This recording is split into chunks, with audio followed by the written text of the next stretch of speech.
Kovai C4 Ratnapura காவல் நிலைய எல்லைக்குட்பட்ட அமரர் ஜீவானந்தம் சாலை ரூட்ஸ் மேம்பாலம் அருகே நேற்று நள்ளிரவு 11:30 மணி அளவில் தனிப்படை போலீசார் தீவிர கண்காணிப்பில் ஈடுபட்டிருந்தனர்.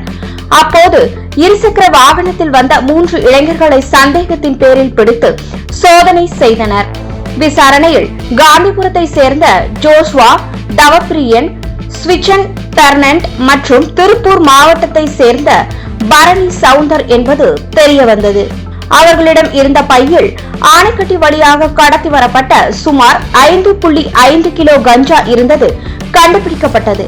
கைது செய்ய முயன்ற போது மூவரும் ரயில்வே மேம்பாலத்தின் கீழ் குதித்ததில் மூவருக்கும் கடும் எலும்பு முறிவு ஏற்பட்டது. காயமடைந்தவர்களை போலீசார் மீட்டு கோவை அரசு மருத்துவமனையில் அனுமதித்துள்ளனர்.